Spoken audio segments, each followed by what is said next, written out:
시청자 여러분 안녕하십니까? 한 주간의 북한 관련 소식과 함께 주요 이슈를 분석해드리는 통일로 가는 길입니다. 북한 정권이 계속 공갈 협박 수위를 높여가고 있는 가운데 풍계리 핵실험장에서 추가 핵실험을 할 수 있다는 주장이 제기됐습니다.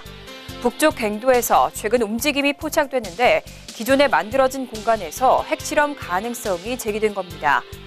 만약 1, 2개월 이내에 핵실험을 강행한다면 4차 핵실험 이후 불과 3, 4개월 만입니다. 북한이 지난 1월 6일 4차 핵실험을 실시했던 함경북도 풍계리 핵실험장에서 추가 핵실험 움직임이 포착됐습니다.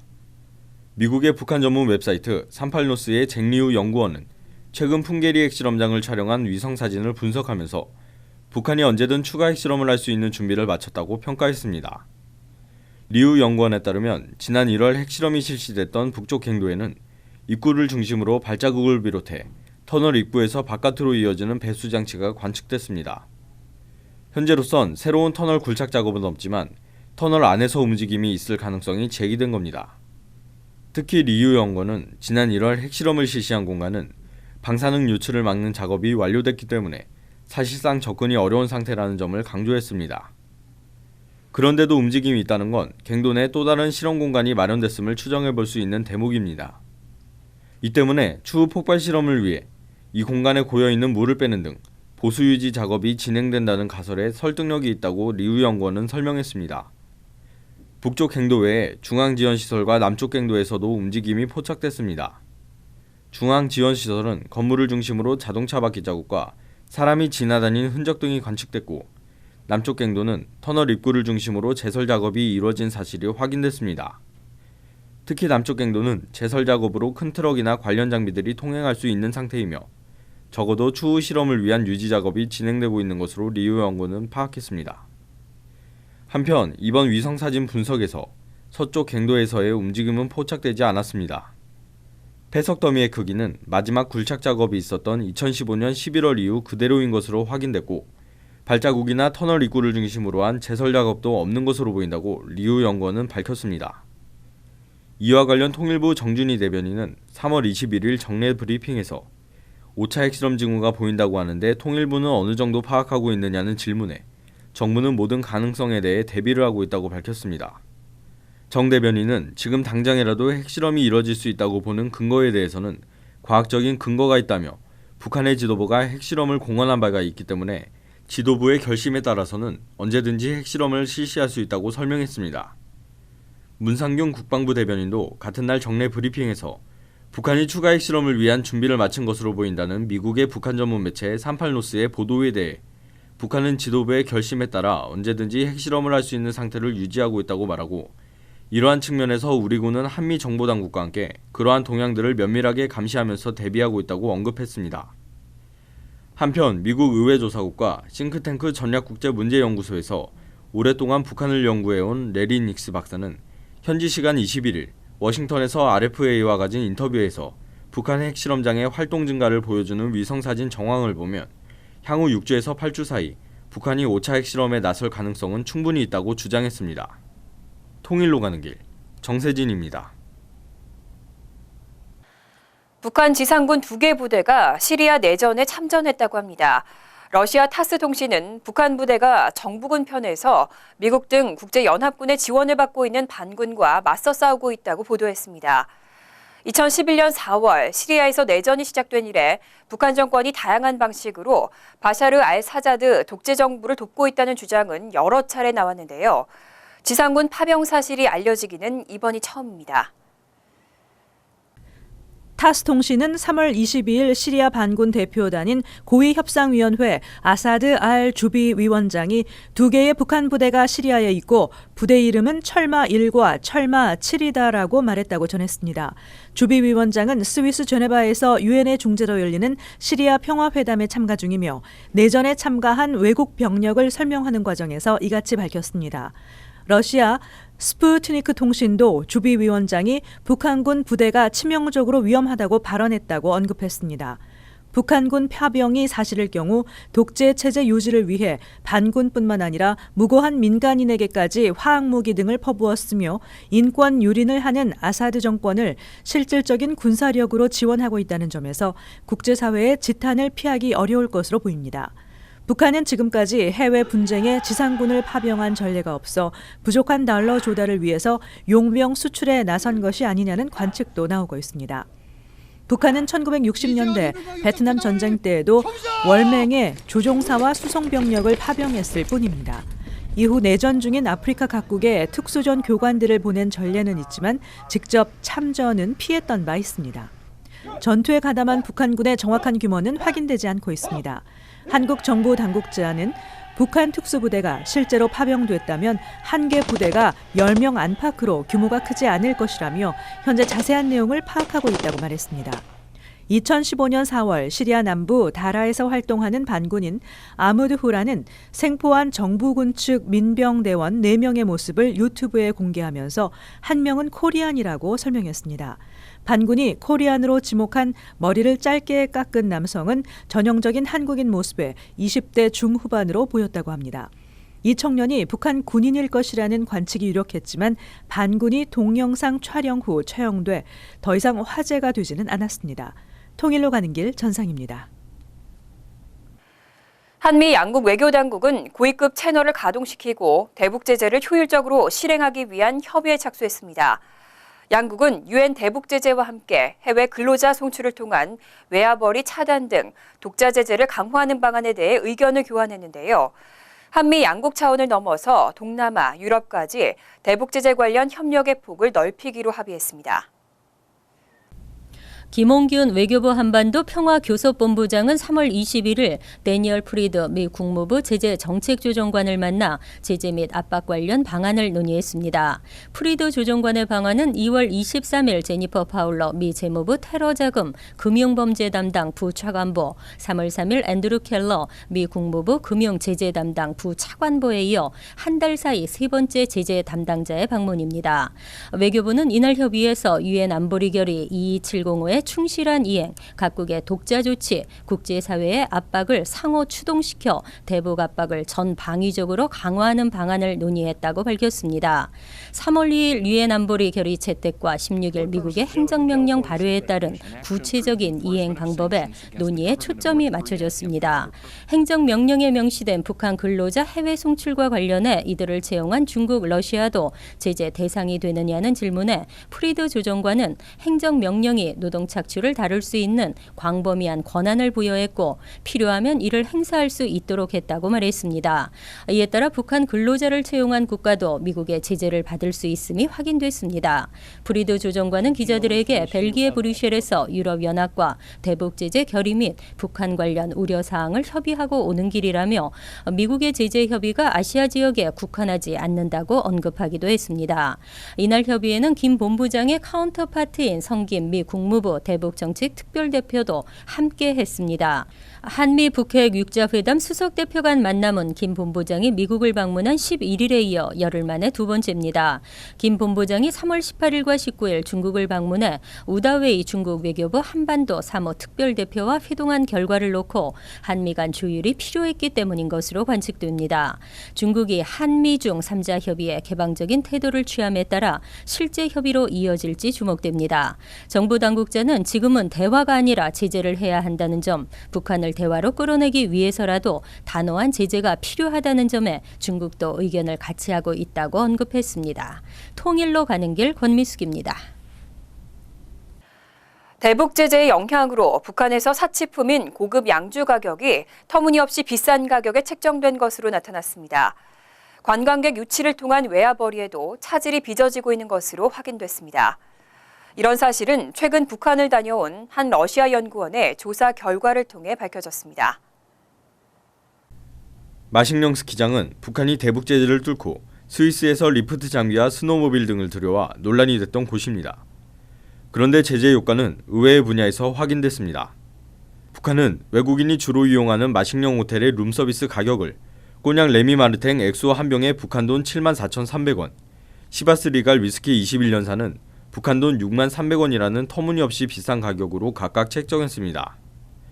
1달러에 100원이라는 북한 공식 환율로 환산하면 레미 마르탱은 743달러, 시바스 리가는 603달러입니다. 그런데 마식령 호텔의 식빵, 스파게티의 가격은 오히려 서울보다 저렴했습니다. 위스키만 대동강 맥주의 265배 가격에 팔리는 건 제재 효과에 따른 것으로 보입니다. 고급 양주는 북한의 2006년 1차 핵실험 직후 채택된 유엔 대북 제재 결의 1718호에서 언급된 대표적인 금수 품목입니다. 국책연구소 관계자는 제재 효과는 평균 2년 이후부터 나타난다며 3월 채택된 최신 제재 효과도 시차를 두면서 점점 확대될 것이라고 말했습니다. 원산항에서는 만경봉 92호가 목격돼 해운 제재의 효과도 확인됐습니다. 만경봉 92호는 2014년 북일 납북자 교섭 진척에 맞춰 곧 원산에서 일본 니가타 항로에 투입될 것이라는 전망이 나왔던 선박입니다. 중국인 관광객 유치에 동원될 것이라는 보도도 있었지만 수개월째 항구에 발이 묶인 상태인 것으로 드러났습니다. 지난해 1월 4차 핵실험 이후 일본이 북한 선박의 입항을 금지하면서 만경봉호의 정박도 장기화될 것으로 전망됩니다. 1971년 건조된 또 다른 만경봉호도 나선항에 정박된 상태여서 만경봉호 두 척은 모두 안전뱅이 신세임이 증명되었습니다. 통일로 가는 길, 정세진입니다. 스리랑카를 경유해 중국으로 가던 북한인 2명이 거액의 달러를 현금으로 운반한 사실이 적발됐습니다. 스리랑카 당국의 조사를 받고 있는 것으로 알려졌습니다. 현지 소식통에 따르면 3월 14일 스리랑카의 콜롬보 공항에서 북한 사람 2명이 현금 미화 15만 달러를 가지고 환승하다가 세관에 적발됐습니다. 이들은 오만에서 출발해 스리랑카를 경유해 중국 베이징으로 가던 길이었습니다. 스리랑카 세관은 이들을 경찰로移送했으며 중범죄를 조사하는 범죄수사국이 현재 이들을 상대로 달러 보유 목적 등을 조사하고 있는 것으로 알려졌습니다. 스리랑카에서는 미화 10,000달러 이상의 외화를 신고 없이 보유하면 외국환 관리법 위반으로 처벌하고 압류할 수 있습니다. 적발된 북한 사람들은 이 돈이 오만 건설 현장에서 받은 월급이며 북한으로 돌아가는 길에 자신뿐 아니라 동료들의 월급을 모아서 함께 가져가는 것이라고 해명한 것으로 전해졌습니다. 스리랑카를 관할하는 인도 주재 북한 대사관도 스리랑카 외교부를 통해 이들을 풀어주고 현금도 반환해달라고 요청한 것으로 알려졌습니다. 북한 사람들이 이처럼 거액의 외화를 직접 운송하는 것은 최근 한층 강화된 국제사회의 대북 제재를 피하기 위한 것으로 보입니다. 3월 2일 유엔 안보리가 북한의 4차 핵실험과 장거리 미사일 발사에 대한 제재로 새로운 대북 결의를 채택하면서 외국에서 외화 벌이를 하는 북한 근로자들이 은행을 통해 북한으로 달러를 송금하는 것이 곤란해졌기 때문입니다. 통일로 가는 길 전상입니다. 북한 대외 선전 매체가 박근혜 대통령과 청와대를 조준한 뒤 폭파하는 장면을 만들어 공개했습니다. 백악관 폭파 장면도 함께 들어있다고 해서 논란이 되고 있습니다. 북한의 대남 선전 매체인 우리 민족끼리 TV는 3월 22일 명령만 내리시면이라는 제목으로 3분이 조금 넘는 분량의 동영상을 공개했습니다. 이 영상에서 북한은 박 대통령과 청와대 전경을 담은 사진을 하얀색 십자 모양의 조준경 안에 넣은 뒤 자멸을 재촉하는 박근혜 역적 무리들이 들어있다는 자막을 깔고 곧바로 박 대통령과 청와대가 산산조각나는 장면을 넣었습니다. 이 장면 바로 앞에는 백악관을 폭파하는 장면도 들어가 있습니다. 최근 북한이 박 대통령의 실명을 거론하며 온갖 욕설과 망발로 거칠게 비난한 적은 많았지만 이처럼 박 대통령을 겨냥한 뒤 폭파시키는 장면을 공개한 것은 이례적인 일입니다. 4차 핵실험과 장거리 미사일 발사 등 북한의 이딴 도발에 우리 정부와 미국, 국제사회가 대북 제재로 압박하자 이에 대한 불만을 강하게 표출한 것으로 보입니다. 또한 북한 주민들과 군의 대남, 대미 적개심과 증오심을 부추겨 대북 제재로 인한 주민들의 불만을 외부로 돌리고 내부 결속을 강화하기 위한 것으로 풀이됩니다. 앞서 북한 방송은 비무장지대 지뢰 폭발로 한반도 긴장이 고조되던 2015년 8월에는 박 대통령의 사진을 관역으로 만들어서 북한군이 실탄 사격하는 모습을 내보내기도 했습니다. 통일로 가는 길 권미숙입니다. 북한 정권이 주민들에게 2016년부터 전력 공급을 정상화할 것이라며 발전소 건설을 위한 모금을 강행했습니다. 그런데 전기 공급 약속이 지켜지지 않고 있어 주민들의 반발이 거센 것으로 알려졌습니다. 미국 자유아시아 방송은 3월 20일 함경북도의 한 소식통을 인용해 당국에서 올해부터 전력이 정상 공급될 것이라고 약속했기 때문에 주민들은 어려운 형편에서도 발전소 자금을 모아 바쳤지만 청진시 일선도로 주변에만 전기를 주고 있을 뿐 주민 지역은 여전히 전기불을 못 보고 있다고 전했습니다. 또 다른 함경북도의 소식통도 자체 발전소를 건설한다며 주민성금을 강제로 걷고 정작 전기는 일선 도로변에만 공급해 주민 불만이 크다며 구역마다 한 개씩 발전소를 건설한다던 계획은 간데 없고 기존의 수력 발전을 이용해 극히 제한된 지역에만 전기를 주고 있다고 말했습니다.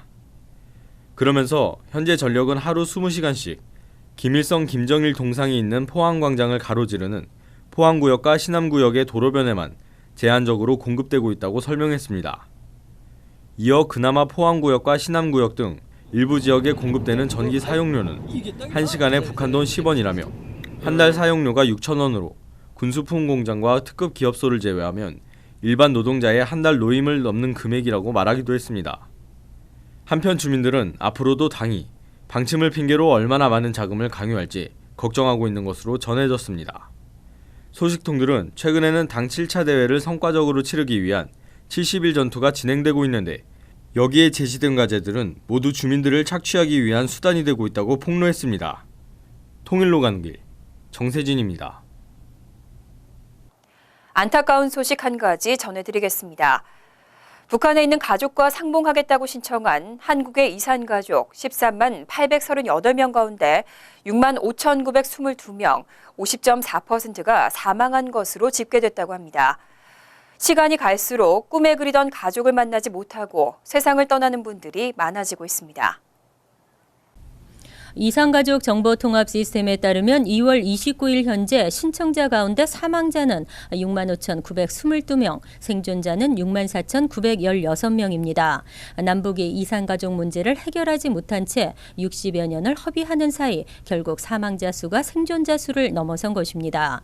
생존자 가운데 70세 이상의 고령자가 82.4%에 달합니다. 90세 이상이 13.5%, 80에서 89세 43.1%, 70에서 79세 25.8%, 60에서 69세 9.8%, 그리고 59세 이하 7.8%입니다. 생존자 평균 기대 수명을 고려할 때 70세 이상 고령자는 10년 이내 사망할 것으로 예상됩니다. 즉 이산가족 1세대는 5년에서 10년 안에 대부분 세상을 떠날 가능성이 높다는 것을 의미합니다. 하지만 2000년부터 시작돼 지난해 10월까지 20차례 열린 남북 당국 간 이산가족 상봉 행사를 통해 북한에 있는 가족을 만난 한국의 이산가족은 4,185명으로 상봉 신청자 중 3.1%에 불과합니다. 신청자 대부분이 20년간 가족을 만날 단 한 번의 기회조차 갖지 못한 것입니다. 정부도 이산가족 문제 해결을 위한 획기적인 조치가 필요하다는 생각이지만 북한의 4차 핵실험 이후 대북 제재 국면에서 이를 위한 대화의 문을 열기 어려워 보입니다. 통일로 가는 길 권미숙입니다. 이처럼 딱한 사정은 미국 등 해외에서 살고 있는 이산 가족들에게도 똑같이 적용되는데요. 김정은 독재 정권의 브레이크 없는 폭주가 이산 가족들의 한 맺힌 삶을 더욱 슬프게 만들고 있습니다. 3월 26일은 북한의 천안함 폭침 도발 6주기였습니다. 서해 바다의 잔잔한 파도 밑에는 북한의 도발에 맞서 나라를 위해 목숨을 바친 천안함 46용사와 2차 연평해전, 연평도 포격 희생자분들의 넋이 잠들어 있습니다. 한국 정부는 올해부터 북한의 도발을 상기하고 국가 안보의 소중함을 되새길 수 있도록 3월 넷째 금요일을 서해 수호의 날로 지정했습니다. 또 서해 수호 3개 사건의 전사자 모두가 안정되어 있는 국립대전현충원에서 정부 행사를 추진하기로 했습니다. 제1회 서해 수호의 날이었던 3월 25일 정부 주요 인사와 희생자 유족, 학생, 시민 등이 참석한 가운데 엄숙한 분위기 속에서 시익이 진행됐습니다. 앞으로 서해 수호의 날이 서해를 지켜낸 호국 영웅들의 희생을 기억하고 하나된 마음을 모으는 범국민적인 안보 결의 행사로 자리매김하기를 기대해봅니다. Freedom is not free. 자유는 거저 주어지는 것이 아니라는 말이죠. 워싱턴의 한국전 참전 기념 공연에 적혀있는 글귀입니다. 우리 해외 동포들도 조국을 지키다 목숨을 바친 희생자들을 기억하면서 안보의식을 더욱 새롭게 할 수 있었으면 좋겠습니다. 통일로 가는 길 오늘 순서를 마치겠습니다. 시청해주셔서 감사합니다.